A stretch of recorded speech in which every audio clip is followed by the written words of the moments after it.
CITS Pre-Calc Section 2.6 is on just the algebra of functions. Now again, we've done all of this stuff before, so I'm going to go through it fairly quickly just to show you a few examples in that. But basically the algebra of functions is telling us that if we have separate functions f of x and g of x, that we're able to add, subtract, multiply, or divide those functions. Now the big difference in our text here, and maybe what you did last year, is we're going to worry a little bit more about the domain of those functions. Now in general, the domain of all of these functions is the domain of the first function and the domain of the second function and their intersection. Okay, so only those things that they have in common. So that's going to be true for all of these. The only slight difference is that if we have a quotient, obviously the g of x can't be 0 because I can't divide by 0. Okay, and that's always that disclaimer that we have to put on there when we're talking about functions and whether or not they're possible that we can do them. Okay, so we're just going to add, subtract, multiply, and divide. The big thing out of this one that's going to be a little bit new, you probably didn't see this last year, it's called the difference quotient. Now the difference quotient is a very important theorem. Okay, it's what leads us into calculus. Okay, it's what allows us to change functions and to find new functions that we can use to figure out average velocities, slopes of tangent and secant lines, instantaneous velocities, and just a multitude of different things. But the difference quotient is basically the beginning of calculus. Okay, and we're just going to do it a few problems just to get you used to doing these functions and simplifying them. Okay. We also have composition of functions. Now, don't confuse this composition sign with a multiplication sign. So our composition sign is f composite g of x. What it does is it uses the output of one function, which is g of x, as the input of a second function, and that's our f of x. I like to write it collapsed, so it's f of g of x, okay, or f composite g of x. I like to do it this way because it shows that you're putting g of x in for x, in for the x value in the function x. Okay, but the book will go back and forth between them. Now it's very important that g of x must be in the domain of f of x. So we can only use the values that are in the domain of f of x. Otherwise we're plugging in numbers that don't work or that we don't have. So again, it's important that g of x must be in the domain of f of x for all values x that are in the domain of g of x. Okay, so all that, we got our semantics done. Now we can go through some examples here. First one, pretty simple. We have f of x equals x squared plus 1. They want us to find f of 2 plus h. Now again, we just have to take whatever's inside the brackets and plug it in for the variable that's denoted inside the function. So therefore f of 2 plus h is 2 plus h squared plus 1. Now I do want that simplified, so we'll square it out. I get 4 plus 4h plus h squared plus 1. So it's h squared plus 4h plus 5. Okay, so off and running. Got some more examples here. Now this one, number 12.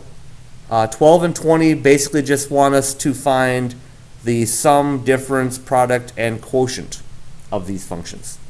Okay, so f plus g, and they write it just as f plus g. They could also write it as f plus g of x. Okay, it's all the same thing. We're just taking f of x. We're adding g of x. And we're simplifying. F minus g of x, I'm taking f of x. Subtracting g of x. Make sure you put a bracket there. Run it through and simplify, and I've got 5x minus x is 4x. Negative 15 minus 4 is negative 19. F of x times g of x. Okay, to multiply it, I'm going to take 5x minus 15 and multiply it by x plus 4, which will give me 5x squared plus 20x minus 15x minus 60, which is 5x squared plus 5x minus 60. And number or f over g, just gives me 5x minus 15 over x plus 4. Now we'll simplify that if we can. I'll factor a 5 out of that top. Oops, not 1, it's 3. And just to see if I can simplify it any further, I can't. So therefore I'm going to try and give the domain of each of these. Now the domain of the addition function is just the domain of each of those and their intersection. Well, they're all real numbers. So the domain is negative infinity to positive infinity. Same thing here. The domain is negative infinity to positive infinity. Same thing here. Being that both domains are all real numbers, their intersection will be all real numbers.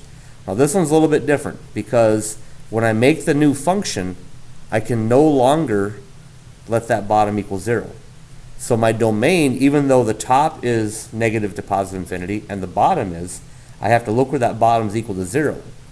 So my domain of the new function is actually negative infinity to negative 4 and negative 4 to infinity. Because again, I can't include negative 4 in the new function f divided by g. Okay? So number 20, same process, just a little bit harder function. F plus g, I've got the square root of x, of 4 minus x squared plus 2 plus x. If there's nothing I can combine, we just kind of leave it the way it is. If I'm subtracting, it's the square root of 4 minus x squared minus 2 plus x, which gives me the square root of 4 minus x squared minus 2 minus x. Let's see what I did. Oh, look at this. I've copied the problem down incorrectly. This is actually kind of a mix of 19 and 20. So I'm going to go on with it. So it's not going to actually be in your book. I've got the top of, I guess it's all of 19. So it's not number 20 at all. There we go. So we should be okay then. Composite function, or the multiplication, square root of 4 minus x squared times 2 plus x. Now we can multiply that out. When I do, I'm going to end up with x square root of 4 minus x squared plus 2 square root of 4 minus x squared, because I can't break this square root of 4 minus x squared up. So therefore I just basically distribute it through the x plus 2. And the f over g ends up being the square root of 4 minus x squared over 2 plus x. Now, if I go back and look at the domains, we need to find the domain of this first. Well, these values can go anywhere from, if I take 4 minus x squared, and that has to be greater than 0. Okay, I know that I solved that just as we did in the earlier in the chapter, or actually back in chapter 1, that x has to be between 2 and negative 2. Okay, as I plug a 3 in here, I'm going to get a negative number, so I'm not going to be able to use that. So there's my domain for this one. This domain is all real numbers. So my domain of the resulting function is just going to be negative 2 to 2. And I guess I can make those inclusive because they're equal to. Okay, so when I subtract them, again, my domain is just their intersection, negative 2 to positive 2. When I multiply them, that domain still has to be just that intersection, negative 2 to positive 2. Now look what changes here. All of these are inclusive because I can plug in negative 2 or positive 2 and it doesn't matter. Here it changes. Their intersection is negative 2 to positive 2.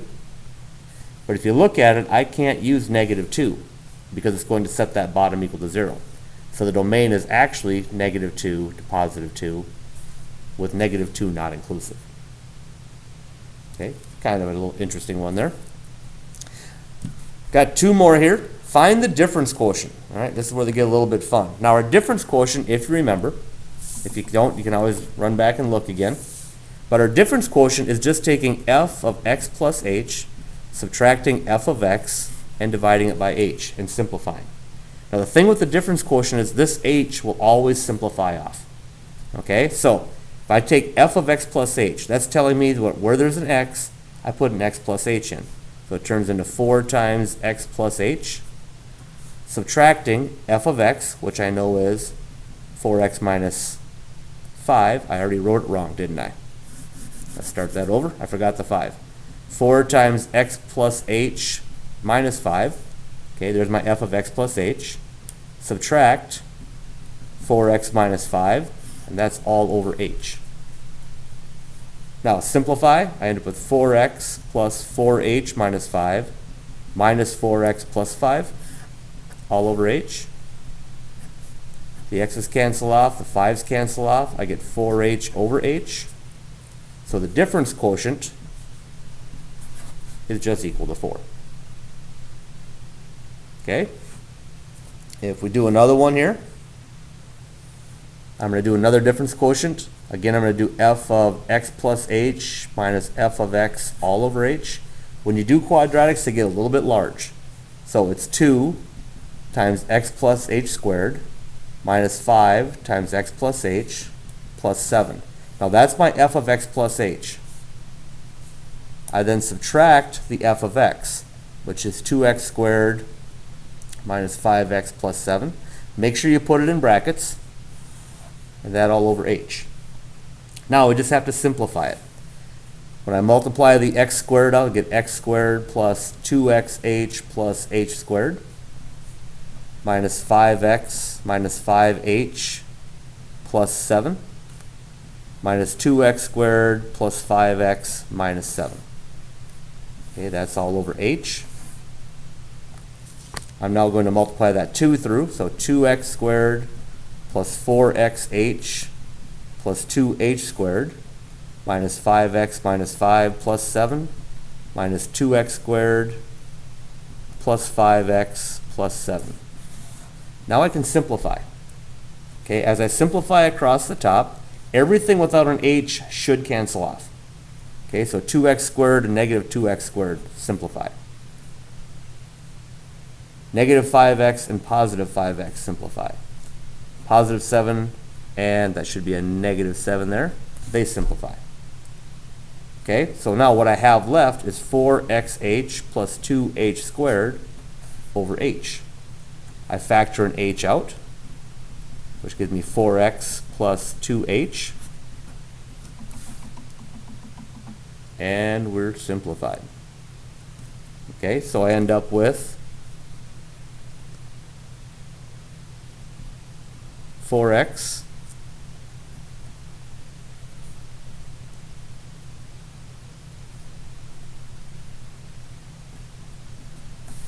plus 2h. Okay, let me double check some work here a second.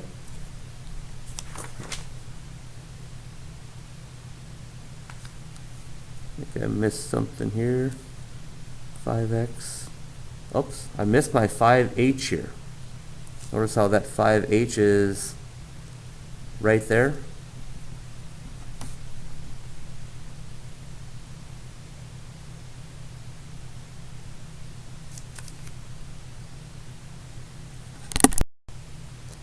So I had my 5h, I've got my 5h here. I'm going to rewrite this real quick. Now when I factor that h off, I've got h times 4x plus 2h plus 5 over h. Those h's cancel. So now I've got my first derivative, which is 4x plus 2h plus 5. Okay, sorry about missing that 5h in there. I just kind of lost it in my writing. Okay, so be real careful when you write them out, and that should take care of itself, hopefully. Okay, I've got a couple more examples here. Okay, they want us to write composite functions. Now, composite functions, again, are just when we plug f of x in for, or g of x in for f of x. Okay, g of x in for f of x here. So, what I've got, when I want to find g composite f, if I want g composite f, I'm going to rewrite this as g of f of x. I like to write it that way, which tells me it's g, and I'm going to put f of x in. So that tells me for everywhere there's an x in the g,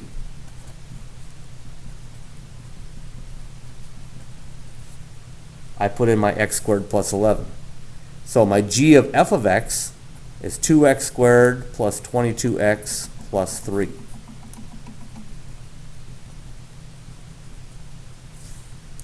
Now, f of g of x, I like to write as f, and I put g of x into it. So now I put my g of x, I do my substitution, and that tells me everywhere in f where there's an x, so I have 1 squared, and I have 1 times negative 11. If I square that out, I'll get 4x squared plus 12x plus 9 minus 22x minus 33. So therefore I've got 4x squared minus 10x minus 24 for my f composite g of x. Okay? Last one just wants us to plug a number in. So when I do my first composite, all I'm doing is getting a expression that's equal to that composite. Now we can actually plug a number in. So g composite f of negative 1 looks like this. G composite f of negative 1. I do the inside first. F of negative 1 is 2 times negative 1 plus 3, which is 1. So now I want to find g of 1 because I'm plugging that in. G of 1 is 1 squared minus 5 times 1, which is negative 4. So therefore, g composite f of negative 1 is negative 4. Okay, so I went through them kind of quick. Sorry about the little mess up with the difference quotient there. Get to the homework and let me know when you have questions.